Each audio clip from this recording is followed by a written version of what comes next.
Welcome back to another live episode of the Wisco Fanatics Show. Got another Wednesday, and we got 5 more Milwaukee Brewers games to talk about, and we have some other things we're going to discuss today. We're going to do a quick update on the Brewers draft. I haven't gotten through all of the players to be able to go in depth and be like, this is what this guy is, and give you all the super in-depth notes. I do have that on some of these players, and then I just want to talk about the draft as a whole.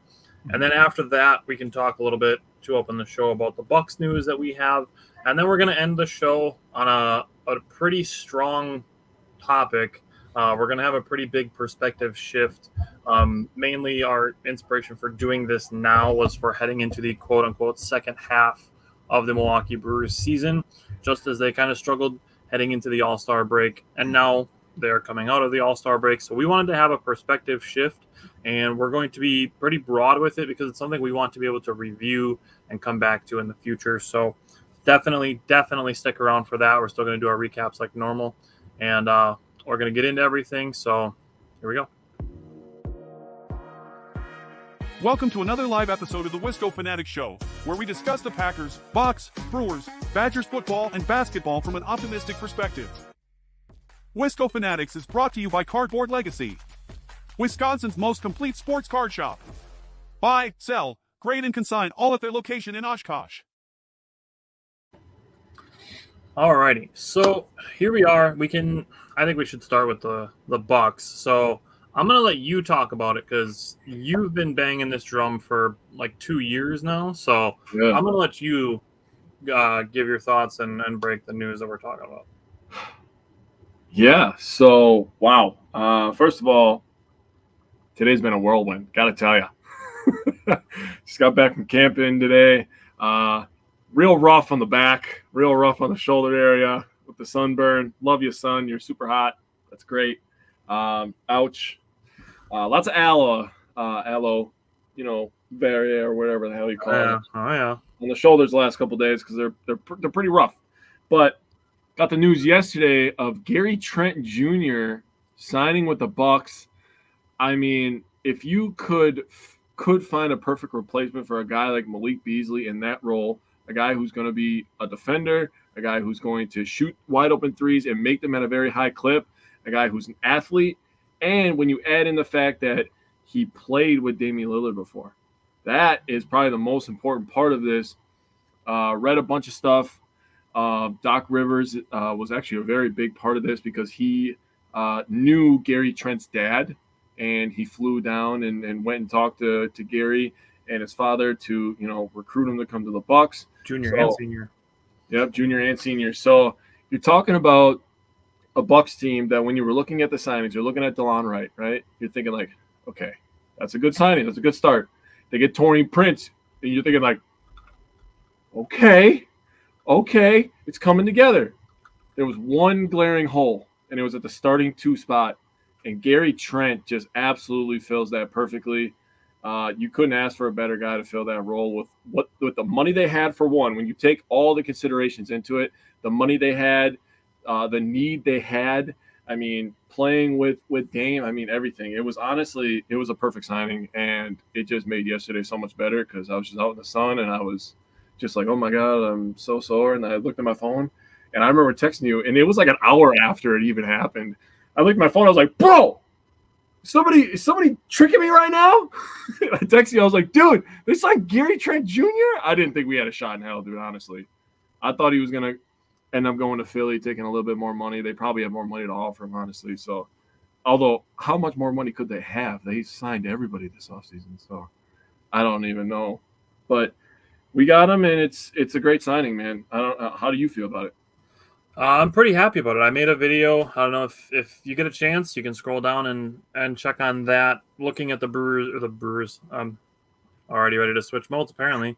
Looking at the Bucks additions, departures, how much younger they've gotten, and just what Gary Trent Jr. brings to the Bucks at the 3-point line. He is going to be pretty exclusively a catch-and-shoot 3-point shooter. Not an off-the-dribble shooter, but that's not what the Bucks need. They have that. No. Yeah. So having a guy who can catch and shoot as well as Gary Trent Jr. among the best shooters in the NBA. If you wanted somebody like Buddy Hield, we got a younger, better version. Mm-hmm. And I would think that the hopes, obviously on a 1-year deal for Gary Trent, I think the hope is that AJ Green can take over that role next year. Mm-hmm. We don't have to kind of force him into a starting role that he maybe not be ready for yet. Well, another year and another guy that AJ Green can learn from as well. So if you look at it from that perspective, it's actually, it's productive because he's a guy who is a starter level player. I'm talking about Gary Trent Jr. right now. Yep. He's got the starter level player, and he can also teach AJ Green. So, also, what up? What's up, Dan? Okay, so let's go to the Brewers, and I just want to give some really quick thoughts on the draft. Yep. So the Milwaukee Brewers, their first 2 picks, one being Braylon Payne at 17. He is one of the guys that I do have some research on. He's an outfielder.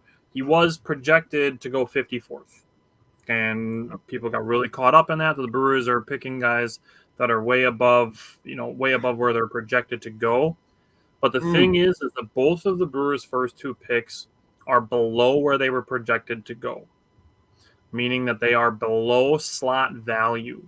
So the Brewers can then offer these players who were projected to go later less money than the picks that they were projected to go in those spots, offer them less money to then save money to offer to other players later in the drafts to convince them to, say, sign with the Brewers instead of going to college.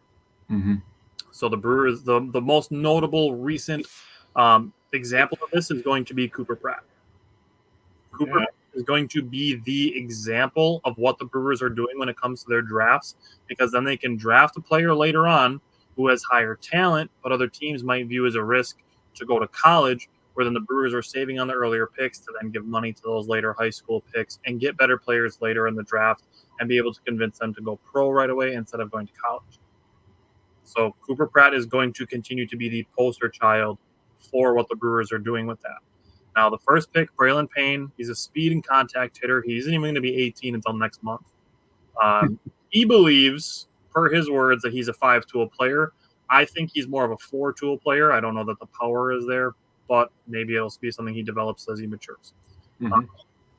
So that, and then the other thing is that Braylon Payne could be the fastest player in the draft.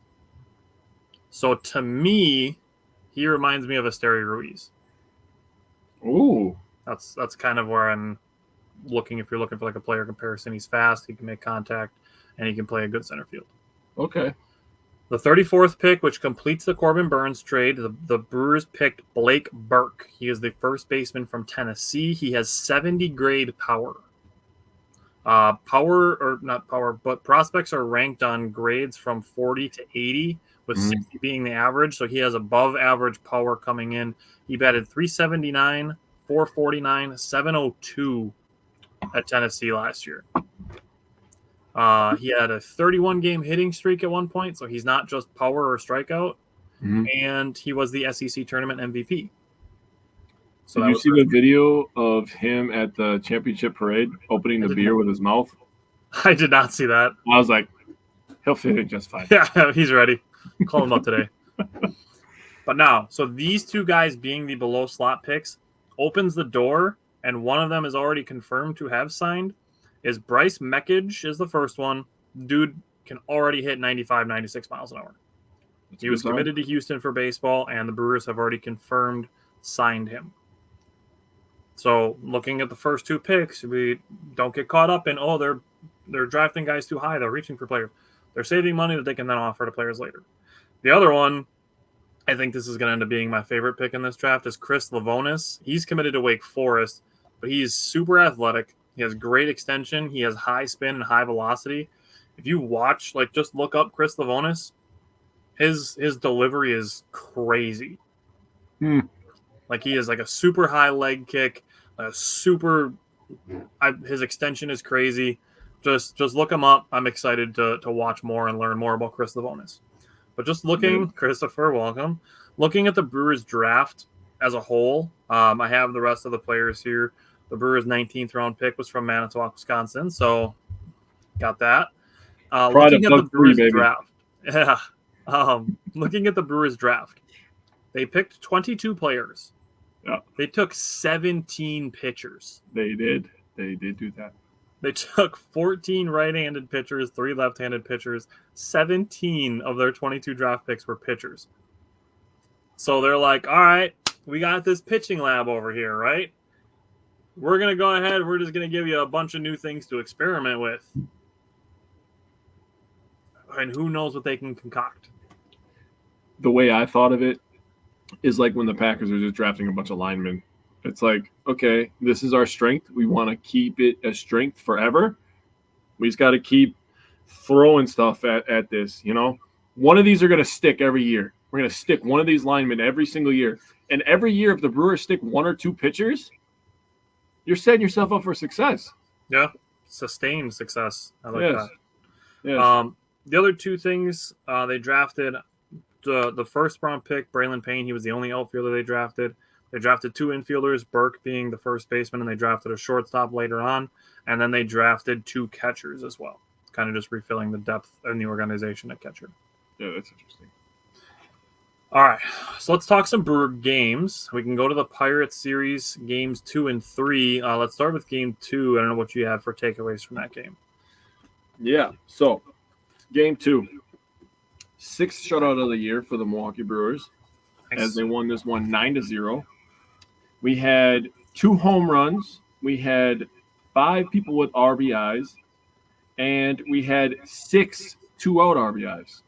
So the 2-out RBIs, if you didn't realize this over last weekend, the Brewers took the lead over the Cleveland Guardians with the 2-out RBIs in Major League Baseball, not just in the National League, but all of baseball. They took the lead with 2-out RBIs. So if there's 2 outs on the Brewers, that doesn't mean that you get up and get a snack, because they can go on a run. Yeah. You sit your arse down and you wait till they're done batting, okay? Because that might be the time that Hoskins decides to hit one 440 feet. That is a thing that happened. That is the thing that happens. So, just wanted to say they had a really good approach. We absolutely destroyed them in this game after they destroyed us in game 1. So it felt good to kind of get our get back with Paul Skeens looking to take the bump in Sunday's game, and everybody was kind of looking forward to that. But you know, the Brewers had a really good approach at the plate, especially with 2 outs, like I said. And basically everybody got a hit except Jake Bauers, who was a pinch hit, and Blake Perkins. But everybody else that batted got a hit. Yeah, 8 of the 9 starters had hits. Everybody reached base. Blake Perkins did have 2 walks, and Jake Bauers drew a walk. So Yep. the guys that didn't have hits still got on base. So everybody got on base.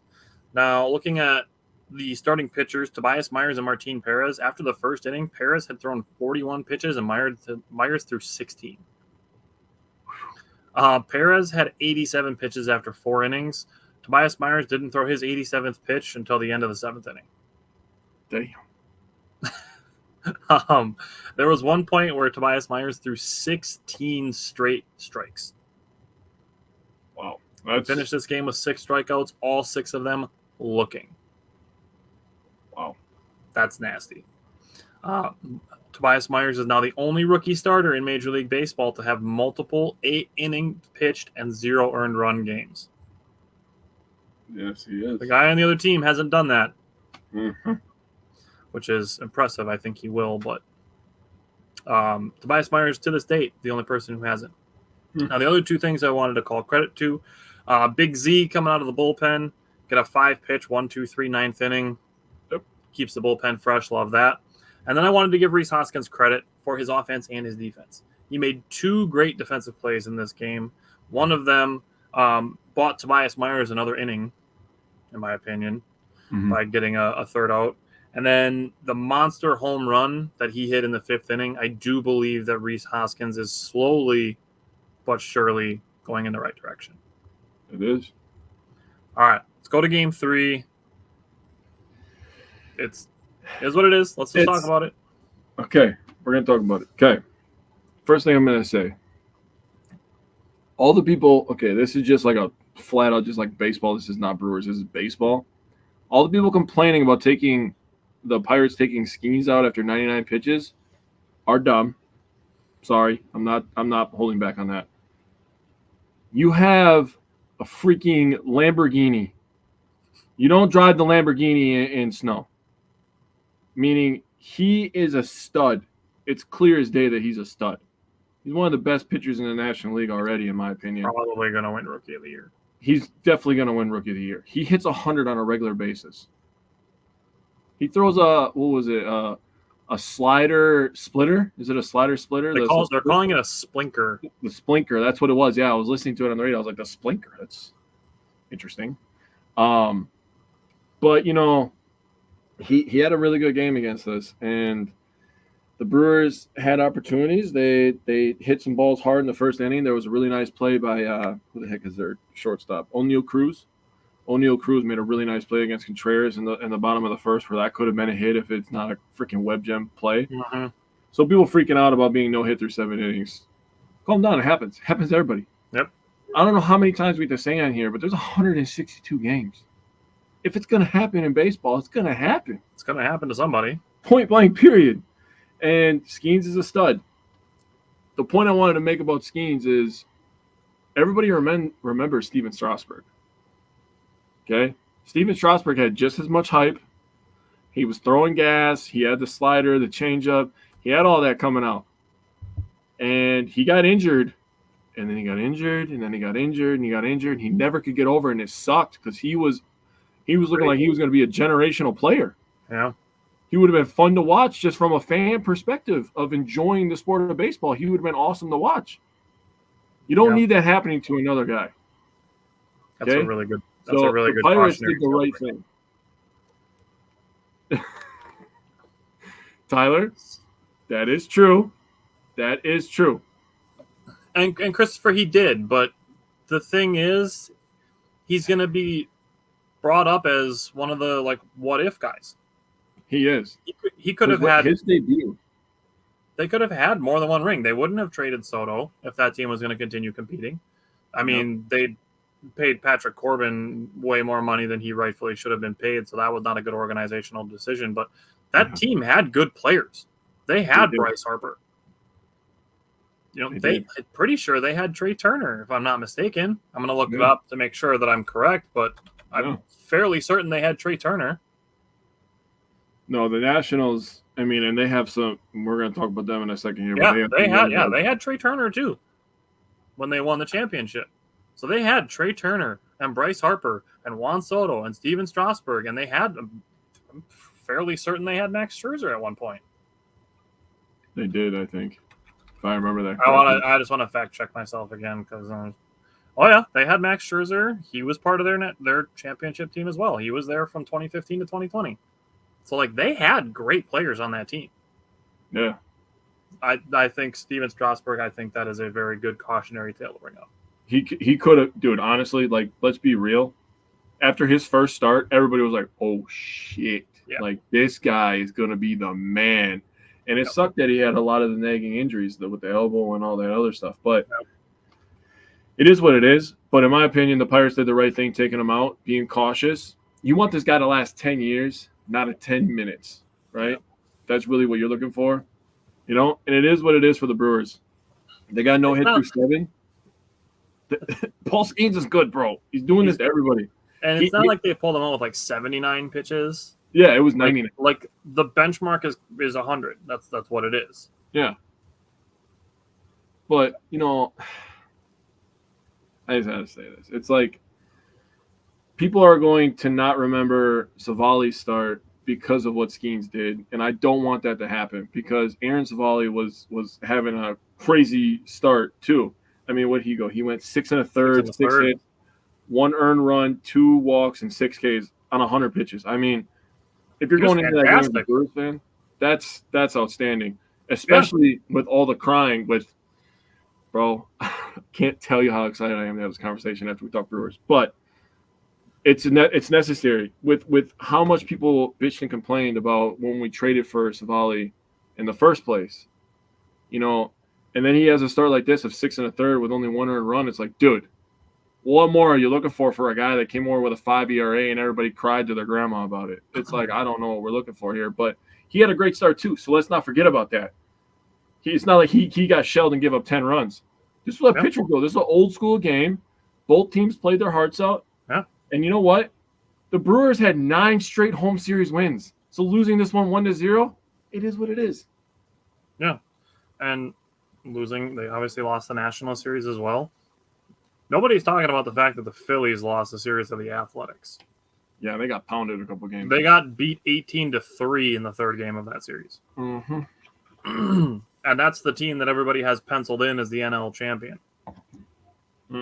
Weird how people do that with Philly teams for no reason. Oh, going on a sidebar. I'm not trying to do that. Sorry. I'm thinking some perspective on the Phillies getting demolished. I'm not trying to go at Philly right now. They'll get theirs in September, in October, and November. Okay, so Savali is a great point to bring up. He's really where our focus should be, instead of complaining about what Skeens did. Because as far as Paul Skeens is concerned, I love him. He's awesome. Yeah, he is. Just like O'Neal Cruz too. Like, he's awesome. I love O'Neal Cruz. I agree. They play for rivals, but they're awesome baseball players. And the bottom line is, when we talk about players like this, they are better for the game of baseball. Mm-hmm. They make the game of baseball better by having good players. Mm-hmm. So I respect them. Paul Skeens also, on top of this, I had a conversation with my dad about this. Paul Skeens, he respects baseball. He got to Milwaukee. The first thing he wanted to do was meet Bob Uecker. Yeah. They talked about it during even the Brewers broadcast, the way that he prepares for his starts. Like, I respect Paul Skeens. He respects the game of baseball. Mm-hmm. So I can do nothing but respect that. Now, looking at Aaron Savali went toe-to-toe with him. He did. Through the first 3 innings, Savali had 5 strikeouts. Skeens had 7. Through the first 3 innings, Savali had 42 pitches, and Skeens had 63. Savali pitched very, very well through his 6 and a third innings. Now, the Brewers, their approach changed. They changed what they were doing, and they shouldn't have. Through the first 3 innings, the Brewers were doing really good, battling at bats. They had Skeens averaging 21 pitches an inning, and then they started swinging early in counts a lot, which resulted in a lot fewer strikeouts, sure, because Skeens had 7 through the first 3 innings, but it also allowed Paul Skeens to throw a lot fewer pitches. Mm-hmm. So he threw 63 pitches in the first 3 innings. That's an average of 21 pitches an inning. He only threw 36 pitches for the next 4 innings. That's an average of 9 pitches per inning. There's a clear change in approach from the first 3 innings to the next 4. Mm-hmm. Tyler said stud pitcher, sick mustache, and Livy Dunn. What's not to like about Skeens? Plus requesting to meet Bob just boosted his likability. Might be biased there though. I'm not mad at it. Like, all those are perfectly valid points. Even aside from meeting Bob Uecker, like if he was requesting to meet any baseball legend player like that because they respect the game. I respect players that do that. Like, that's a respect thing. They're giving their respect to the game. As a fan of the game, I have nothing but respect to give back to it. Yeah, I think you have those in the wrong order, Tyler, if I was going to be nitpicky. But, yeah, definitely requesting to meet Bob Uecker, dude. That when I saw that, I was like, oh, damn, dude, I really like this guy. Sucks that he's going to be on the Pirates for 6 years before he goes to New York or LA. Yeah, right? It is what it is, dude. And just to really like bring home the approach thing, looking at, and I'm really sorry that I'm going to single out William Contreras here. I'm sorry. I love William Contreras. He was an all-star. He deserved to be. And I've said at points during this season, earlier in the season, that he should be among the MVP candidates. Mm-hmm. But I have one small sample size, one at bat. He got up 2-1 in the bottom of the 8th with the bases loaded and 2 outs. And he swung at 2 sweepers that were outside the zone to strike out. That's where we need William Contreras to be at his best. And in this game, he just wasn't. Yeah. So I'm not going to sit here and say that William Contreras sucks or he doesn't deserve any of the nice things that we've said about him through this point of the season, because he absolutely does. And he is absolutely capable of being the player that he was in April and May, in August and September. And I believe he's capable of being that player. And I will cheer for him to return to being that player. Just a tough at-bat for him. Yeah, great. Okay, let's go to the National Series and let's start with Game 1. Game 1. Ah, man. Freddie just tied career high with hits given up, man. And it sucks to say, but he needed the All-Star break pretty badly. When you finish talking about Freddie, I want to jump in with my thoughts about Freddie right away too, because I have very similar thoughts. Yeah, he's just a guy I think that put a lot of pressure on himself at the beginning of the year. You know, with no Woodruff, getting rid of Burns, he was like, "I'm the ace." You know, this is what I've been working for. I have this kind of stuff. They've been telling me that I'm a third ace on this team, and I don't know exactly what they've been saying, but I have heard fans say it, and I've thought that to myself. Mm-hmm. At points last year in August, I was like, "Dude, we got 3 aces." Yeah, the stuff is there. He won NL Pitcher of the Year last August. It's not a fluke. He did. So for him, I think he came in with a lot of pressure. Some things snowballed. He gave up some soft contacts in some games that we have talked about. We went over. What's up, Brett? How you doing, buddy? But tying a career high in hits given up, the Nationals, dude, they're an interesting team, man. I like CJ Abrams too. God. Yeah, and it sucks. We're gonna talk about a game. It's annoying because it's becoming like how we do the NFL draft and we do all the studying on all the players and stuff, and then I end up liking a bunch of players that go to other teams. It's starting to happen to me in baseball too. It sucks, right? But I don't want other teams to have nice things. I want them all. So if I was gonna give credit, I'll wait. Hang on. Okay, so that's all really I have on Peralta. He did battle. He had the 0 walks, which was good, and the 6 strikeouts, which was also good. But the 10 hits, I mean, what do you got, man? Oh, Brett's just living in the throes. He's gonna have 2 kids, 2 young ones, in August. That's gonna be a lot. Enjoy that, buddy. I hope your kid's born on August 13th. That's a pretty great day. Okay, so just on Freddie specifically. His spin and his break was down on multiple pitches for the second straight start. So when you brought up the point of thinking that Freddie Peralta needs the All-Star break, I strongly agree. Just to get back fresh. Just needs a reset button, which is what we are going to do when we're done talking about these Brewer games. We're going to hit a reset button. And it's going to be applicable for fans of, August 13th. Let's get it. That's Tyler's birthday, if you guys didn't figure that out yet.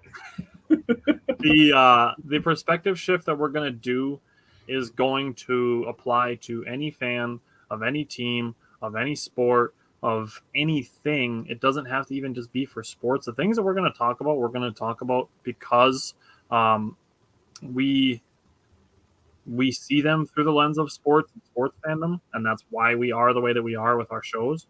Mm-hmm. But it's really going to be broadly applicable to everything. Mm-hmm. Brett, August 13th. It's a Tuesday this year, unfortunately, but I was born in 93 on August 13th, and that was a Friday the 13th. So. Oh, I did not know that part. Oh, I'm learning. You didn't know, dude, my first tattoo was a 13. Well, I knew you were I didn't know you were born on a Friday the 13th, man. That's why I have a make your own luck tattoo, because I was born on Friday the 13th. Look at this. I'm learning stuff about my best friend live. Here we go. 17 years later. Brett was born on a different day. No, you weren't, dude. No, you weren't. I don't believe you. Jake was born on June 9th. No, I was not. I was born September. Okay. So getting back to Freddie Peralta, I do think he needed the All-Star break to get back fresh. And I think that's actually what the Brewers' aim was when they first put in Savali into the starting lineup. Starting rotation. They moved Freddie Peralta back a day when they inserted Savali into the rotation. So I think that's what the Brewers were trying to do too, is trying to give him a little bit of extra time and get him fresh. Mm-hmm. So Brett's doubling down. That makes Brett older than me, so there's that. LOL. But anyways, what else did you have on this game? Just wanted to give credit to the Brewers. I mean, they started this game down 3-0. They gave up some runs in the top of the 4th inning, gave up 2 runs in the top of the 4th inning to get to 3-0.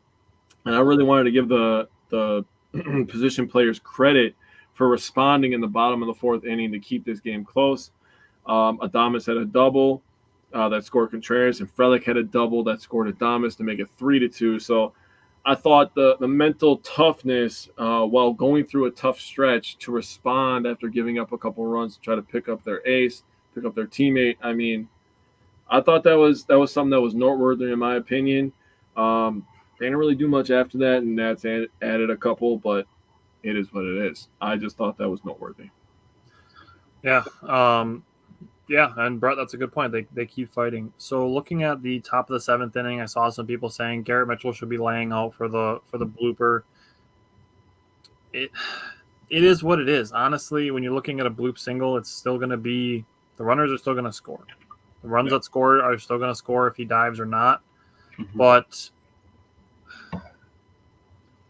it's a tough thing because obviously staying healthy is a concern for him because he's only been back for what 3 weeks, 4 weeks. Yeah, like 11 games or something. But if you are fully healthy, like I say, full send, but that's so much easier for me to say from a couch through a computer looking at a screen on a podcast. It's so much easier for me to say, just as much as it is for me to play a softball game and have one and see a sinking ball and be like, shit, am I going to be able to catch it? Shit, am I not going to be able to catch it? Shit, if I dive, how many runs are going to score? It's really, really easy to be like, well, this is what you should have done, and then assume that that's what was going to happen. There's a saying that said easier said than done, right? That's a thing? That's a thing? Oh, okay. Just making sure. Still rings true. Yeah. It's tough to see the bottom of the lineup. The 6 through 9 hitters go 0 for 16 with 9 strikeouts. The days that the Brewers are at their best is when everyone is contributing. Yeah. Of those 5 players, including one pinch hitter, 2 of them are rookies. One of them is a second-year player, so you're looking at basically rookies and young guys. I think we should be expecting inconsistent production from them. We're going to see that. That's just how it goes sometimes. It just unfortunately happened that all of them were struggling on the same day. But you're looking at young players, rookies, second-year players.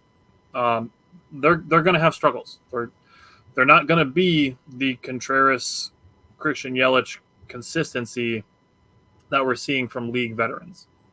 Yeah. So there's going to be some inconsistency there. And even after that, like you look at players like Willie Adames, who's a veteran of the league, he's still a streaky player.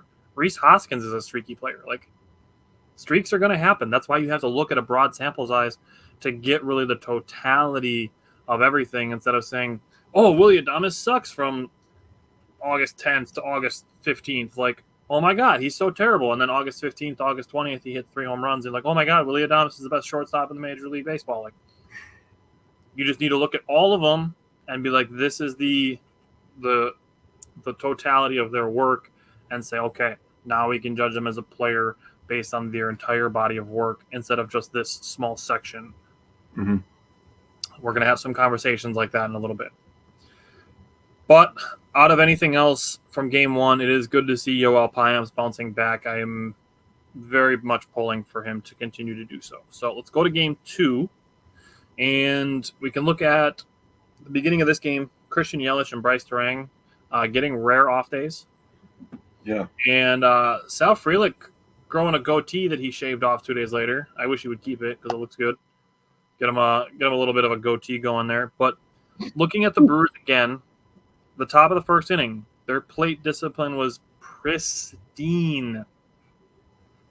They drew 46 pitches from the national starter, and he got pulled out of the game. Yeah. That's what they were doing to Skeens. They had him 63 pitches through 3 innings. It's like, shit, is Skeens going to be able to go 5? And then they ended up going 7 because the approach changed. Tyler, that's absolutely accurate. Some fans don't seem to understand streaks, love them when they're hot, want to trade them when they're not. That's the volatile nature of sports fandom, and we, as Jake and I as Wisco Fanatics, and Simon and Bryant and Mike by extension, are really trying to get people to smooth that out and not ride the roller coaster so high, because it's the same with the teams as a total. You know, a team goes on a 4-game losing streak, and then a team goes on an 8-game winning streak, and just got to be balanced. Okay.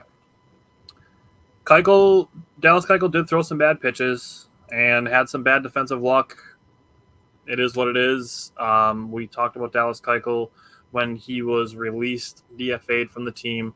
Our post said what we were thinking. He was here to eat innings. The Brewers got him for $1.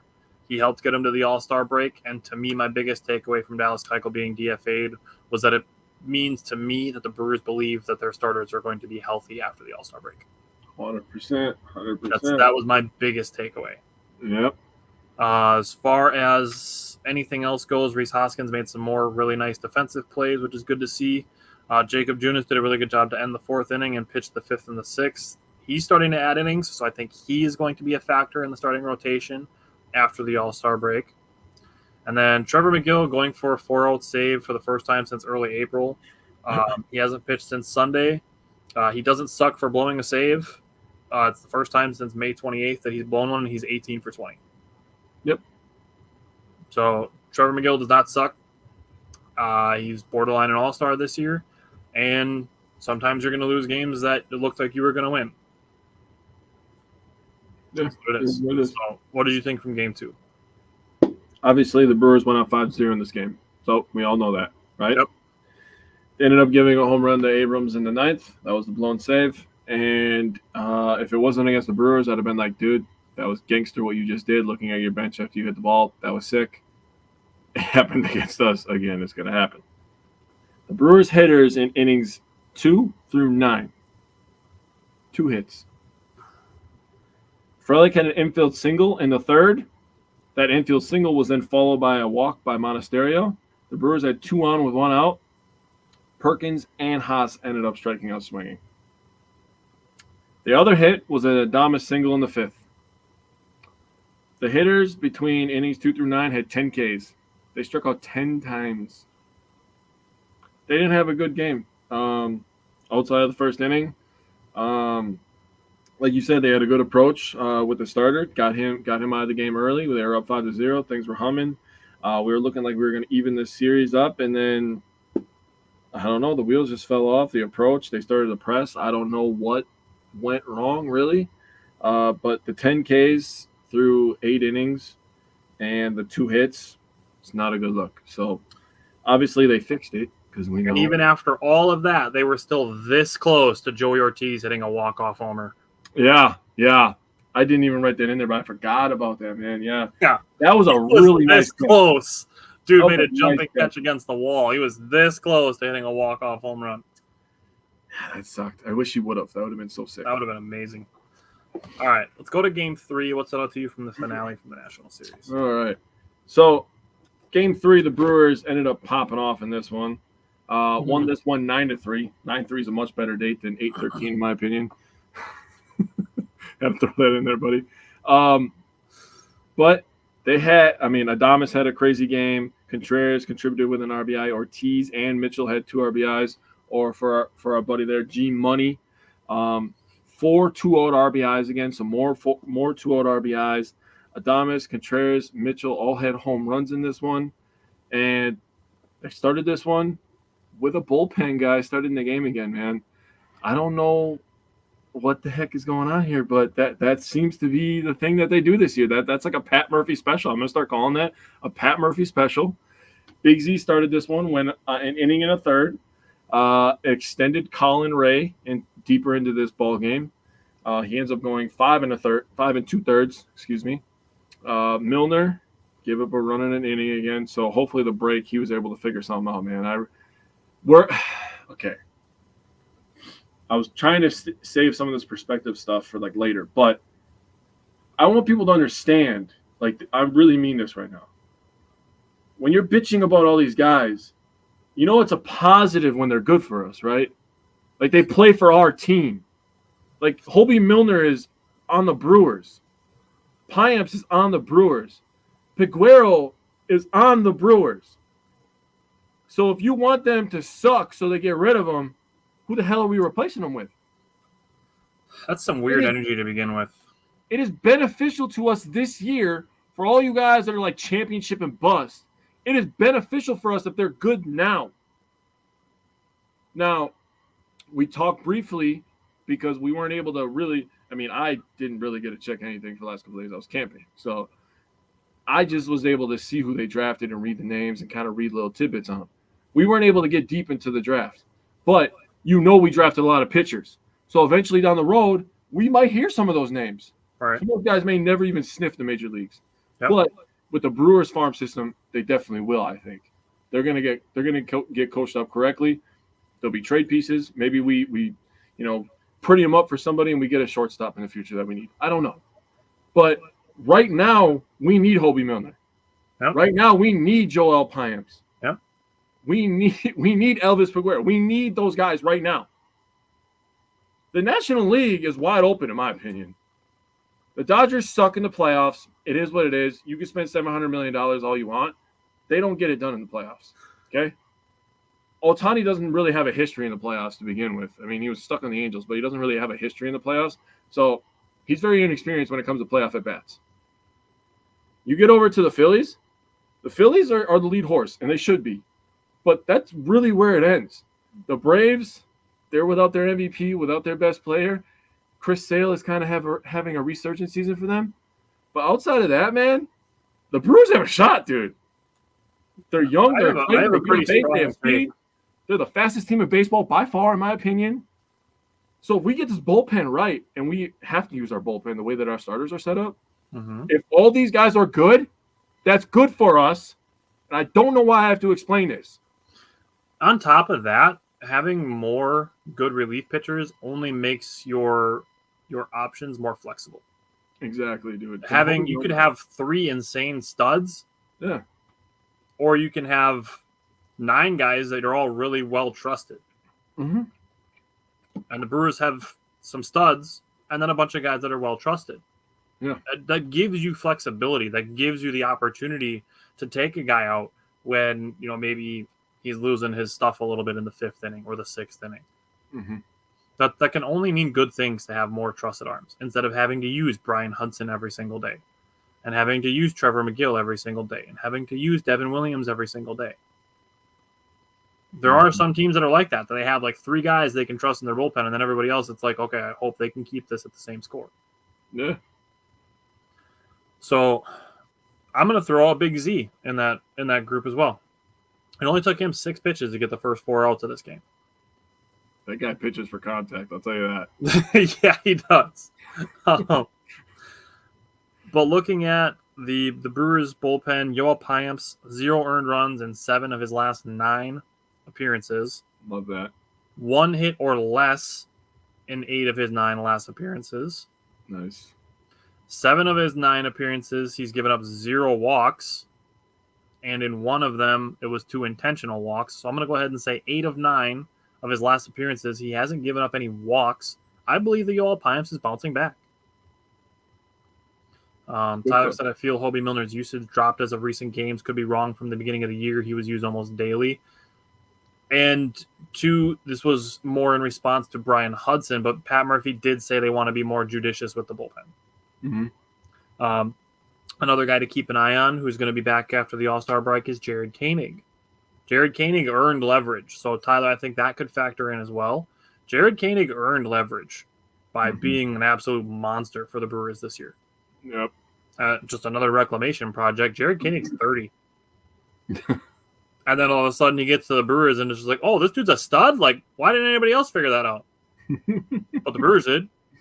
They did. Chris Hook will always figure it out. Dude, Chris Hook and Jim Henderson are the GOATs at this point. It's not. As far as pitching development goes, Chris Hook and Jim Henderson are the GOATs. I don't know if they have like some different information or something like that, but they definitely know. Dude, they got something.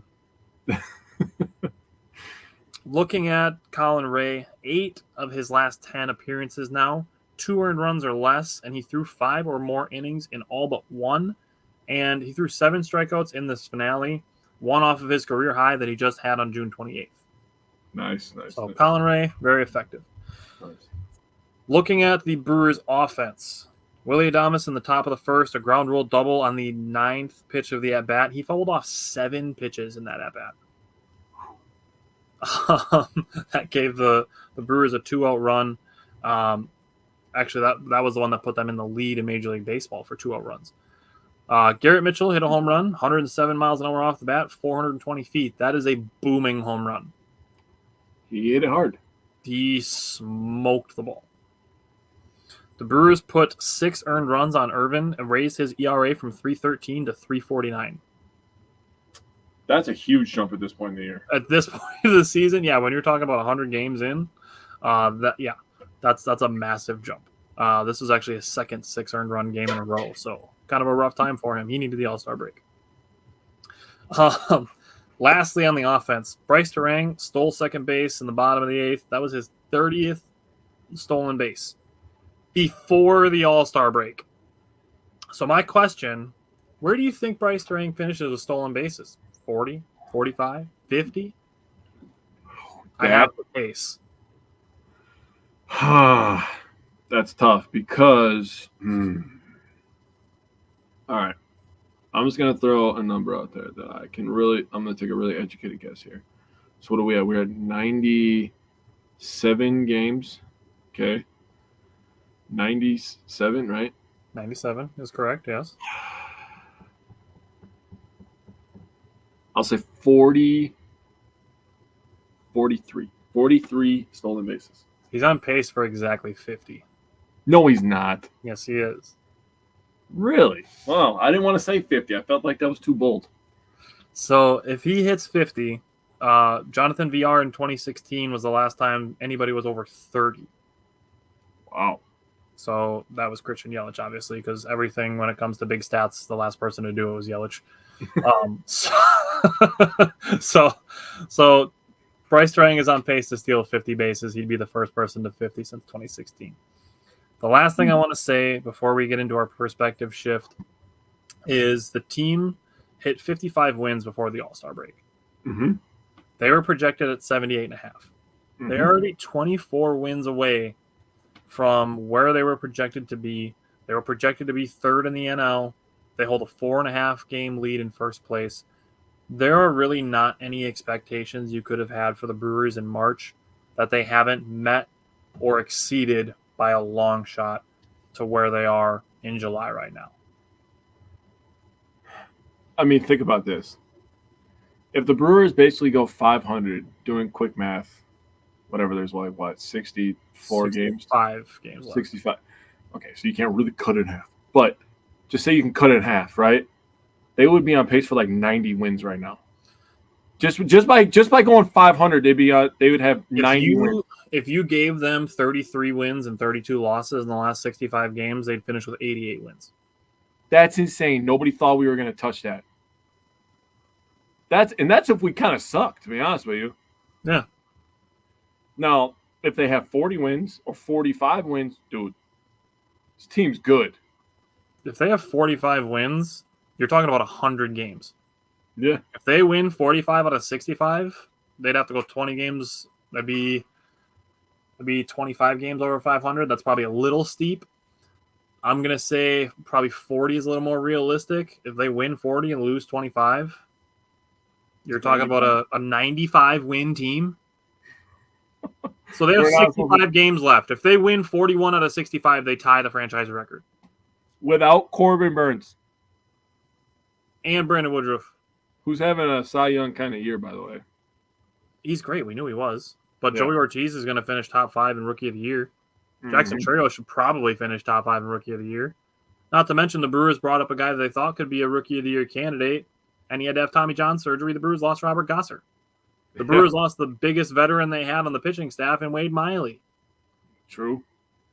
So we haven't had our all-star closer on the team at any point this season. That could literally be the 35 right there. We literally get to acquire an all-star closer on Saturday when the all-star break is up. For free. We didn't do anything. Exactly. Without having to give him up anything for him. Nice. So 41 is going to be the number that I'm tracking.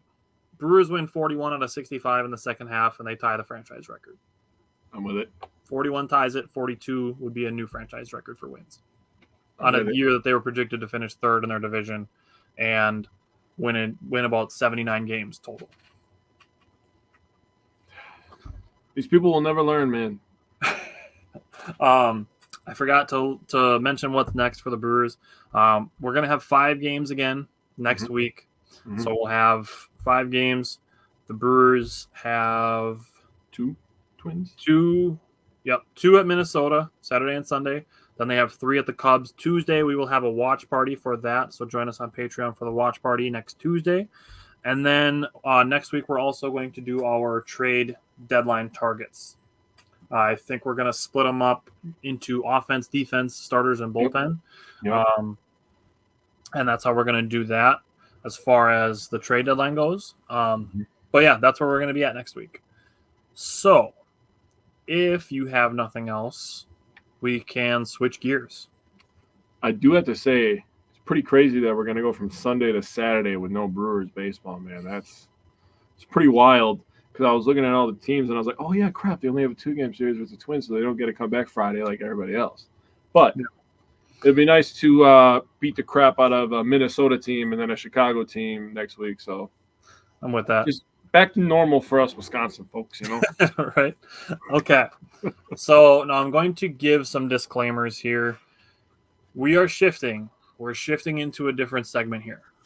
Now, again, this was originally inspired by the Brewers kind of stumbling into the All-Star break a little bit, people freaking out, overreacting to it, and us wanting to go into the second half, quote-unquote half, more like the second 40%, feeling fresh and ready to go. Mm-hmm. So this is a perspective shift. That's what we're calling this. Now, I'm going to say this. We are going to try to keep this more broad. We're not going to be sitting here specifically going, this is why you need to do this about Willy Adames, or, this is about the second half of the Brewers. We're going to keep this more broad. These are things that we're going to be able to revisit, review, reuse, and continue to review and revisit at any point in time. This is something that we're going to do this. There was a lot of work put into this. Honestly, there's a lot of just work that we've done on ourselves that is going to go into this. Yeah. And it's going to show because this is going to be a little heavy. Not heavy to the point that it's going to we're trying to make people feel bad about themselves, but the content of this perspective shift that we're doing is going to be a lot of why we are the way that we are when we decided we were going to take our show from a perspective of optimism and positivity. There are other great shows that don't do that. There's other shows where you can just get information. There's some where you can get humor. There's some where you can get the teetering hot takes. And we do stuff like that sometimes. But we don't go off the deep end and go on rants about firing everybody and trading everybody. And we're going to go through some of the things that we've seen, some of the things we've experienced, some of the things that we've worked on, and then some of the things that we can all do moving forward. So this is going to be a little bit of a heavier section of segments here, but we're going to break this down into 4 sections. So the first section is negative takeaways. Jake, you can give me your thoughts, and then I will go through all of the things I have written down. I told Jake I have a lot, so I'm gonna let you talk first. So my negative takeaway is my shortest section in this. I'm gonna start this off by asking you a couple questions, and I really want you guys to consider answering these before you post. 1, what good does this do? Not just for you, but for anybody else that you're involved with.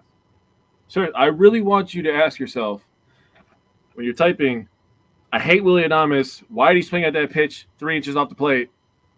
He struck out. He sucks. And you click send. What does that do? Think about that. Next one. Is that how you handle adversity in your life? When you get a flat tire, do you just sit there kicking your car and acting like a toddler? Because I have one upstairs. I know how they act. They don't handle things with maturity and class and dignity. They don't do that. When their toy doesn't go together because they don't understand how it works, they just throw it on the ground and they cry for mommy or daddy or brother or whoever the heck is around until somebody comes and fixes their problem. Is that how you guys handle shit in life?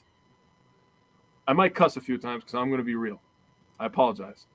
But I am really putting my heart out there for you people right now. I'm going to be real with you. Completely transparent. Negative takeaways don't do anything for you. I'm going to answer that one for you. It doesn't do anything for you.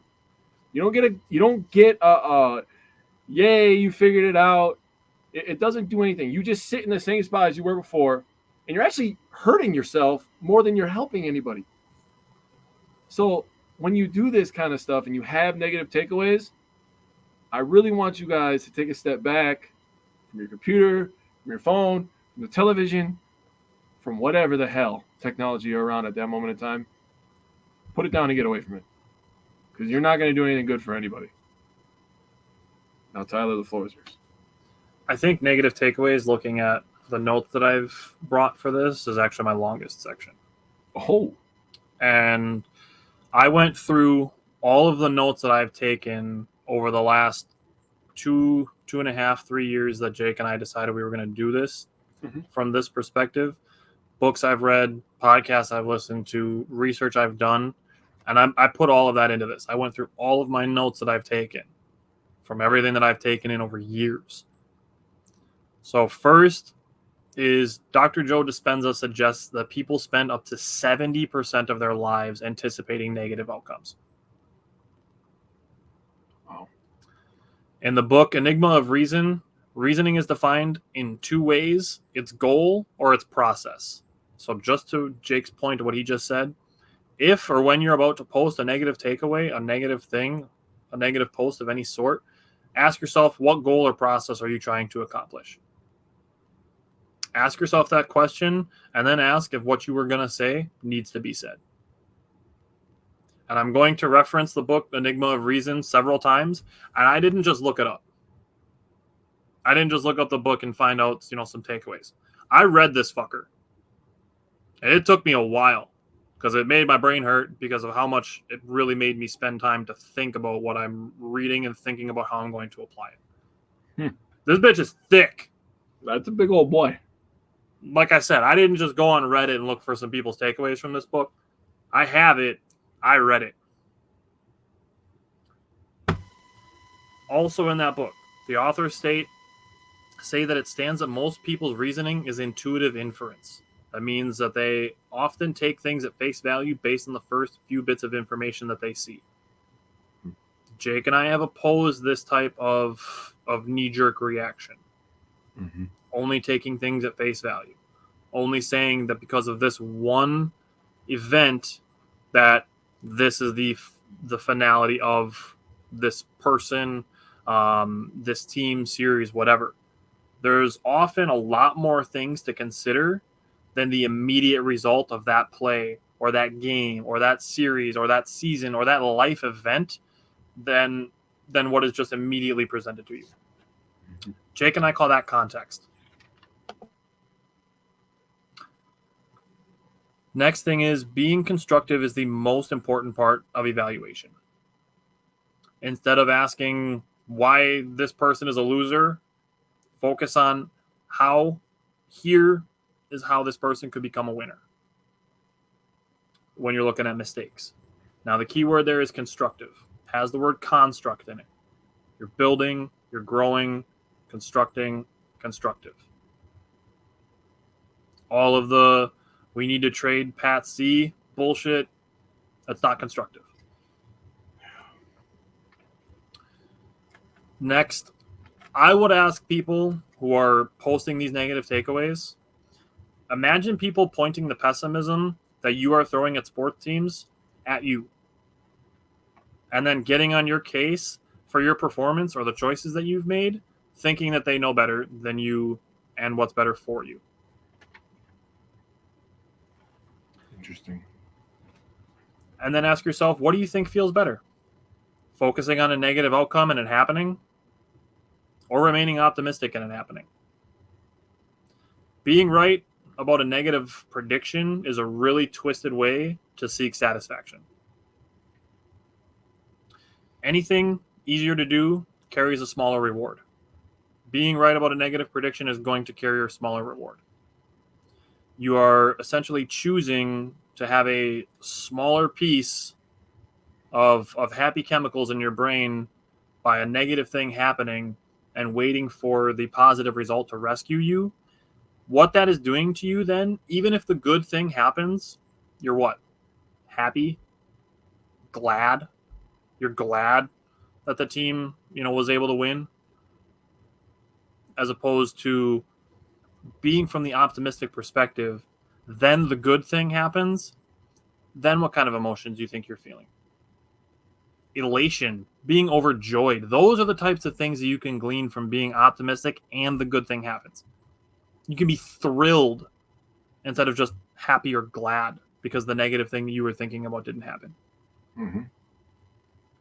So to go from this to the next section, we have talked about this before on our show a lot.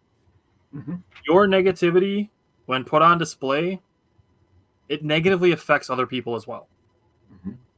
that is something that we feel very strongly about. And Jake, we can talk about what complaining can do to mental health. Well, it's not good. It might be one of the worst things that you could do to yourself, honestly. And you're not even like considering it just for yourself, but everybody around you, right? Now, this goes to everybody who has kids, who has little baby cousins, coworkers, your spouse, anybody that you are around on a daily basis almost. They are affected by this. They are affected by your attitude. If I'm talking right now and you in your life have never had one coworker that you hated just because of their attitude, you're a liar. Do you think your kids want to be around that? Do you understand why you didn't get invited to that wedding? I'm being serious right now.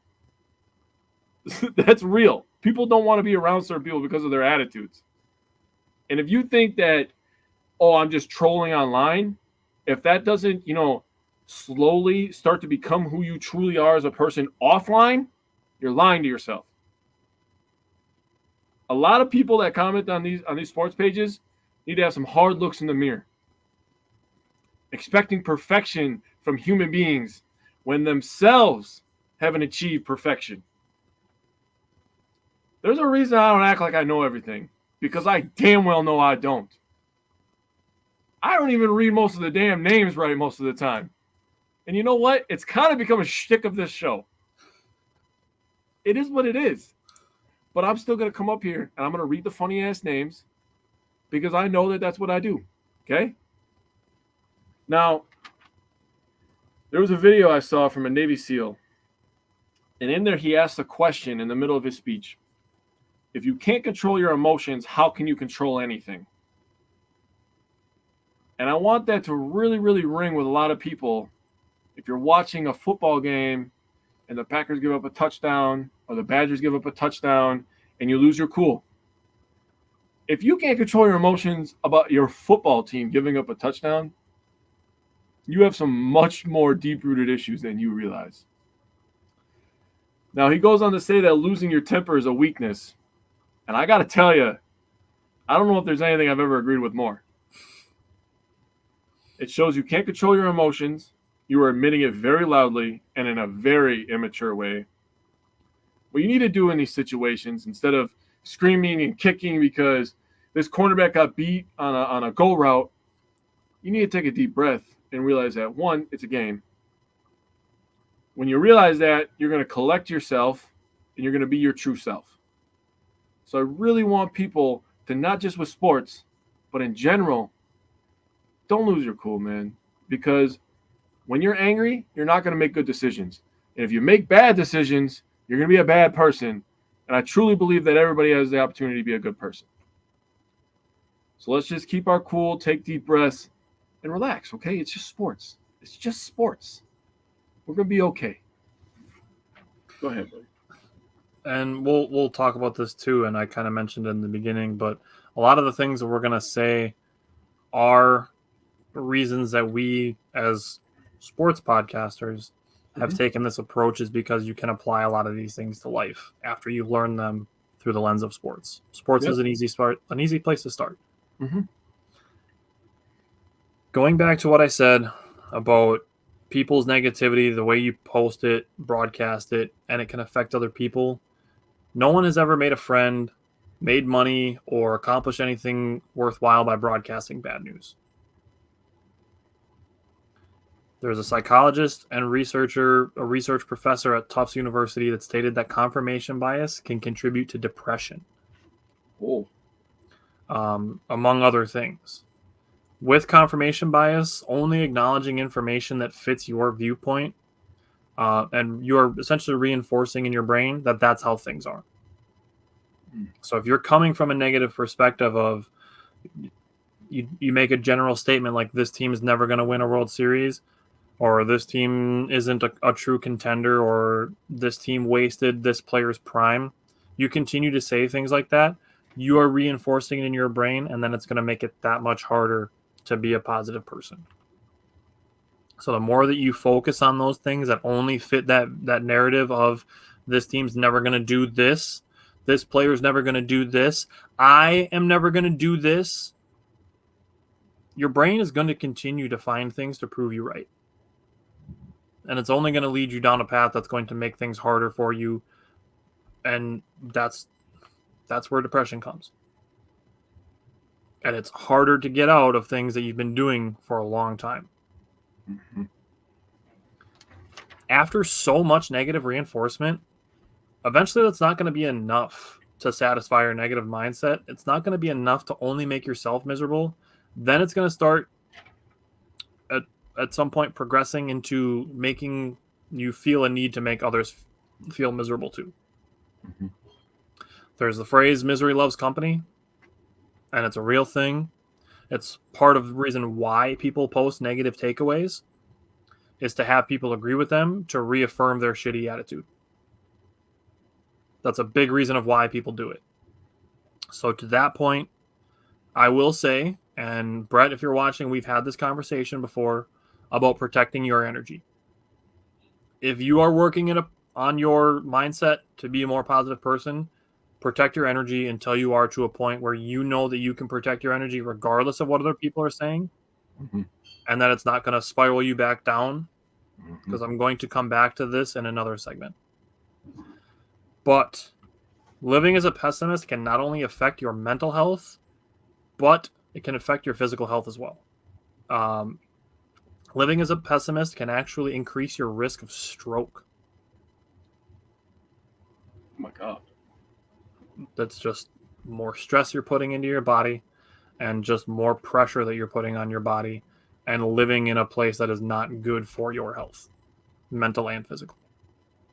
Jeez. So that said, we're having these conversations. We're saying these things. Jake and I are not just saying this to talk down to people. We are saying this from a perspective of this is where we started. This is where we've gotten to. Jake and I didn't just wake up and we're positive one day. Jake and I started from having a love of sports, loving SportsCenter when we were teenagers and wanting to do that. Mm-hmm. And then we shifted our perspective to a more positive and optimistic perspective. And now we are trying to share that with others because we care about the people who are fans of the same teams that we are. Because we identify with them. We identify with Packers fans, with Brewers fans, with Bucks fans, with Badgers fans. Most of our friends and family are those things.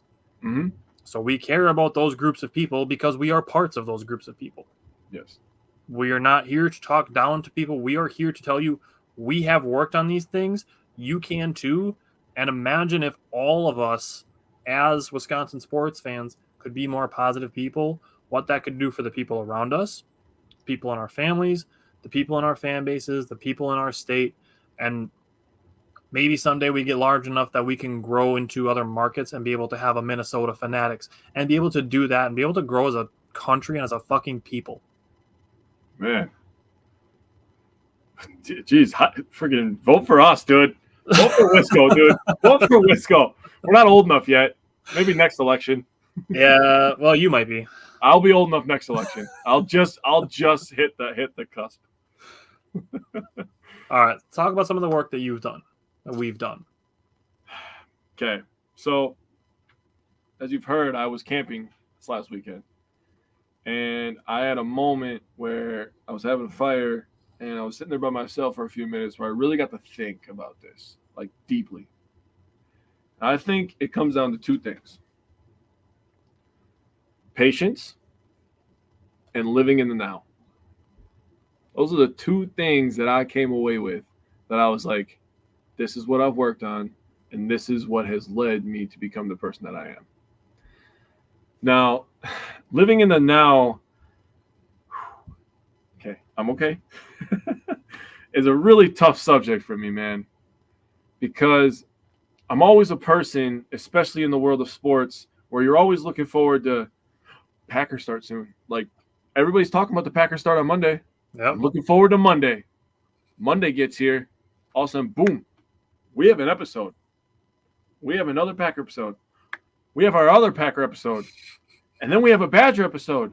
And then we're in the middle of the Badger and Packer season, and it's freaking snowing outside, and there's a foot of snow. And before I know it, I just had 3 months of my life go by. What does that do for me? Nothing. I'm missing my daughter growing up. My daughter is a beautiful 3-year-old little girl. She is super smart. I love everything about her, man. She has completely changed me as a human being. I have an 11-year-old son. That kid can do whatever the hell he wants, man. He picks up a controller, he can play any game. He picks up any ball, a hockey puck. I guarantee that kid could become a pro hockey player. That kid is just athletically good. He just understands angles. He's so smart. He's good at math. I mean, living in the now is really because of my kids. And if you have kids and you haven't learned that, you're missing out. The other thing that kids have taught me is patience. And I had absolutely zero. If you met Jake 5 years ago, zero patience. I didn't like waiting for anything. And I would say I'm probably out of 100, I'm probably at a 30. So still lots of work to do, but I've learned a lot about patience. And I'm going to come back to patience in a little bit here. But kids and having big goals are two things that'll teach you patience. And Tyler and I, we don't shy away. We have big goals. And we're going to have lots of people that tell us we can't do it. Lots of people tell us that we're stupid and we're fools and we're everything under the sun. That's okay. Because when I tell you to shut the f up, when I'm sitting on top of that goddamn mountain with my best friend, it's going to feel real goddamn good me shouting down to you. Because we're going to get there. And I believe that truly. But patience and living in the now, I think, are two things that a lot of people need to know how to do. I'm going to come back to patience with the next segment. So my section in this, it ties into what I said when we were going from the complaining segment to where we are now. Mm-hmm. And it's a quote by René Descartes, the French philosopher. He said, "The diversity of our opinion arises not from the fact that some of us are more reasonable than others, but solely that we have different ways of directing our thoughts and do not take into account the same things." So again, Jake and I are not claiming to be better or smarter than other people. However, we are putting in the work every day to be better and smarter than we were yesterday. Mm-hmm. And we are working to do our work that we are doing in ways that are going to better our mental health and for the health of those around us. You can want all the good things for people around you, but to a point you have to be a little bit selfish and understand that the best version that you can put forward of yourself will make things better for those around you. You can do everything around for the people around you and do great things, and that's great. But if you are only giving somebody a 40% version of yourself, their lives will not be as good as they can be if you are able to put your best self forward for the people around you. Yeah. Not to mention what it can do for you, but you have to be at least a little bit selfish to be able to work on yourself, to be able to put the best version of yourself forward for the people around you. Mm-hmm. And going back to the enigma of reason, they say in the book, reasoning is aimed at truth. Good decisions should be impartial, objective, impersonal arguments. So one, this is why we believe that if we are in a debate of something, that if somebody makes a personal remark towards us or takes a shot at the show, that we believe we've already won the debate. Two, this is something I already said in the previous segment, something we've stated often, facts over feelings. Yeah. It has to be facts over feelings. If you're feeling particularly passionate about something, I just want you to take 5 minutes and fact check yourself. Because obviously we've seen the examples of people going off the deep end and being, doing Willie Whiff and complaining that Willie Adames strikes out too much. And then the next Wednesday, Jake and I come on and we say, here you go. He's actually striking out less than the average Major League Baseball player. He's whiffing at fewer pitches. He's chasing fewer pitches than any point in his career. What you said literally makes no sense. Fact check yourself. And I will say that there is a difference between being optimistic and being a homer. There are differences there. Mm-hmm. If there's something that Jake and I could put on as a tagline, You can be optimistic and realistic. Because if you go off the other side of the deep end, people can say, the Brewers are on a 12-game winning streak. The Brewers are going to win the World Series. They're better than everybody. They're never going to lose the game again in the entire history of Major League Baseball. That's what being a homer is. Giannis can go 12 for 12 in a game, and somebody's going to say Giannis is never going to miss another shot ever again in the history of his life. The Bucks are going to win back-to-back championships. That's what being a homer is. We are being optimistic and realistic. Not to mention, like I said, we are also trying to be knowledgeable and smarter than we were yesterday by learning the games that we're talking about better than we have to continue to be better. So just take some time to fact check yourself. So Tim, you're joining in right at the last segment here. This is my second longest segment, is how we can continue to improve moving forward. So Jake, the floor is yours again. Okay. So how can we continue to improve? And this is where we're really talking about ourselves, but also we want to be able to help others, right? So I looked up the definition of patience so I could read it to everybody so you guys can learn how to practice patience. Patience definition: the capacity to accept or tolerate delay, trouble, or suffering without getting angry or upset.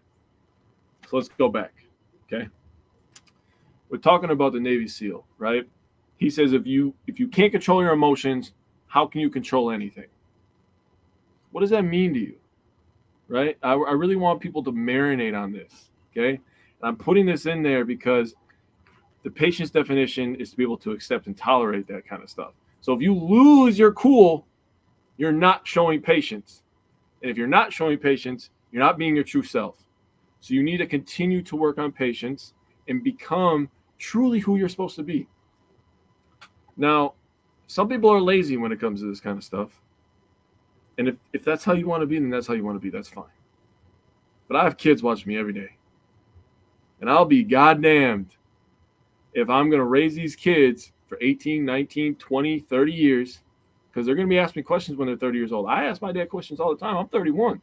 I don't know everything. I'm still learning right now. My dad's already been 31. He knows what the hell to expect. So if I ask him a question, he's going to answer because I got a great dad. So my kids are going to ask me questions. And I'll be damned if I don't at least put them in the right direction. So I'm trying to become the best version of myself so that Winter, my daughter, Aiden, my son, always have somewhere to go. And they have a great example of what a man is supposed to be. And that could be something that I can set for both of them. Because Aiden's going to be a man one day. Winter's going to end up with a man one day. And they need to know what one looks like. So I'm going to continue to work on patience, as I feel like that is the biggest downfall for myself. And that's the biggest downfall for Wisconsin sports fans in general. And I would love to change that. Now, I don't have billions of dollars to be able to go on a stage and talk to all of you at one time. So I got to come on my computer every Wednesday and Tuesday nights during Packer season, invite your friends. And I got to talk to you guys in this tone of voice so you guys understand that I'm serious. Now, there are times when I get real animated and I yell and I get excited, and that's just me, right?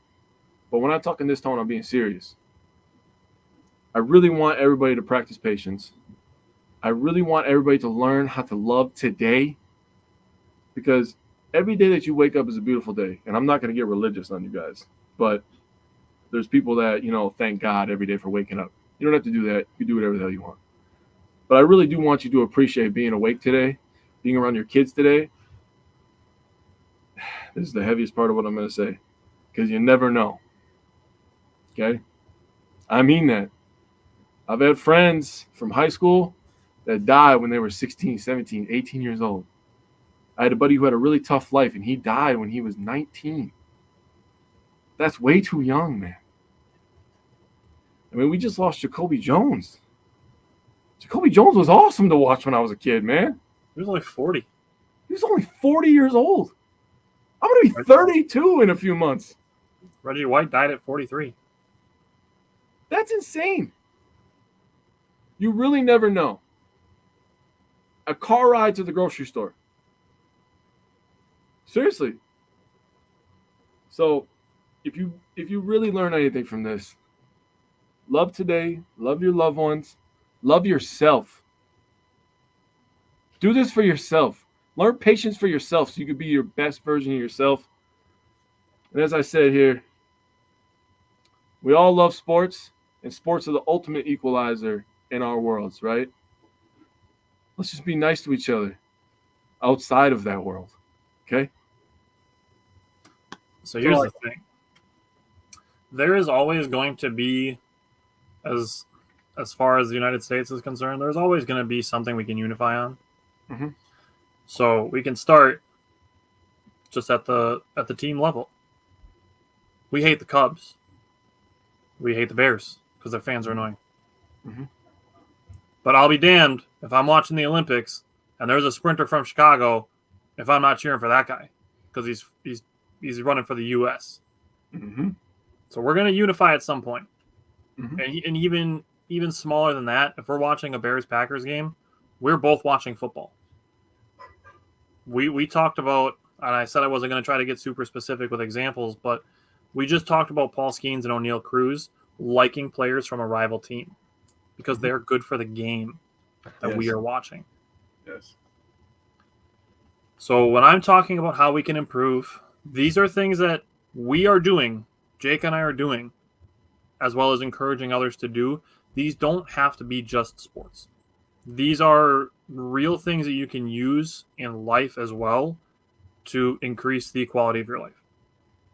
Number one is being more open to information and more context and consider more before the immediate result or beyond the immediate result. Mm-hmm. Be open to more information and consider more context beyond the immediate result. 2, work on asking better questions. Mm. It might be one of my favorite things when we have guests on, guests like Mike Spofford and Vinny Rattino, and when we had Craig Kashan on the show. When we have guests on the show and they tell us that we ask great questions. That is one of my favorite things that we get as far as feedback is concerned about what we're doing. That tells me that I'm getting to a point of I know what I'm talking about and I can help other people learn more things. When I get told that I'm asking good questions, that really rises my self-esteem. 3, we talked about this already. We touched on it a little bit. Remember that choosing positivity does not mean that you are blind to truth. It simply means that we are acknowledging that there are multiple truths and we are choosing to sorry. We are choosing to look through the lens that best serves our mental health. That's where we say you can be optimistic and realistic.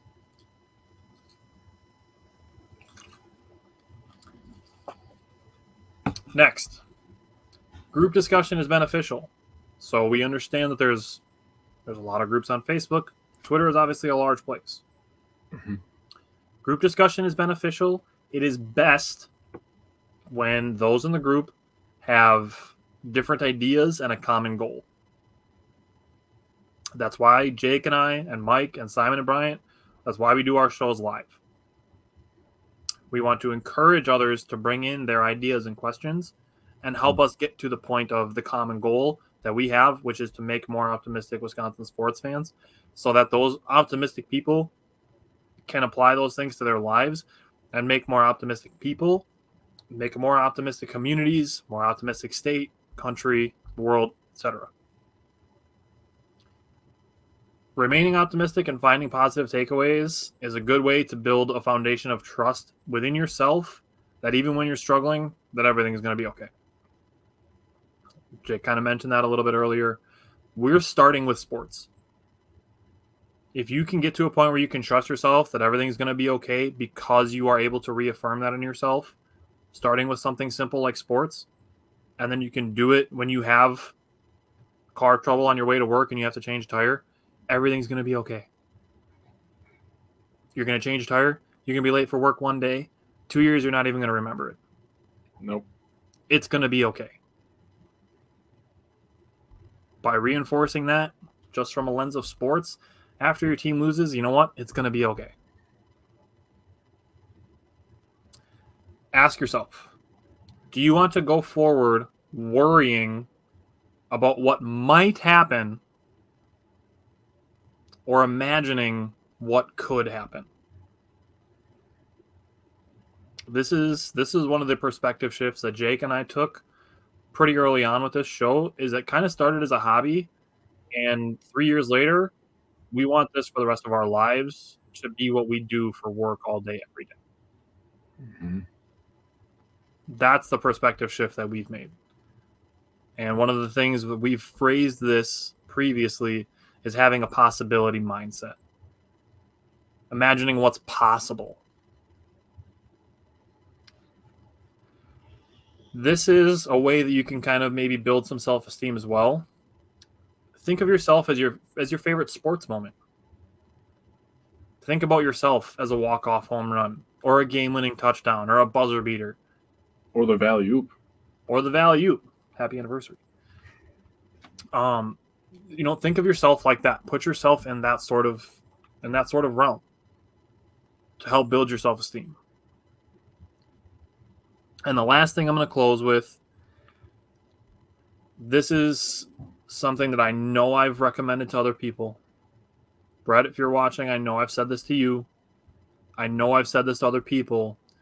You are going to get to a point when you start working on your positive and optimistic mindset, when you begin putting it on display for other people to see, when you make a post on you make a comment on somebody's negative post and you say, there are better ways to look at this, or you could look at it this way from a more positive way, or somebody's saying that people are being negative.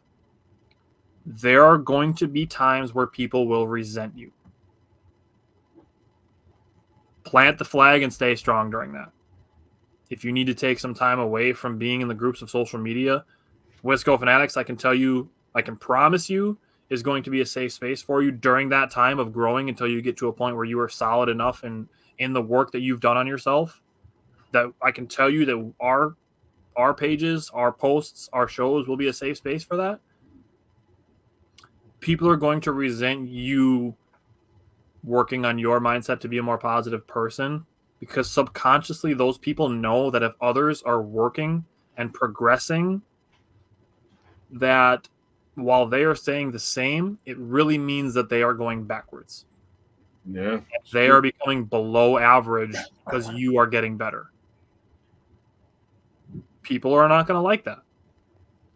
You're going to hear things like sunshines and rainbows, head in the clouds, not being pessimistic, just realistic. You're going to hear things like that when you start broadcasting that you are being a more optimistic person. Those are negative people telling lies and telling on themselves. So again, I can promise you that our page, our shows, our posts will continue to be a safe space that you can continue working on your positive mindset without having to deal with the negativity that you're going to see on the broader scope of social media. Until we are at a point where we are a large part of what Wisconsin sports fans really stand for, which is something that we hope to be someday,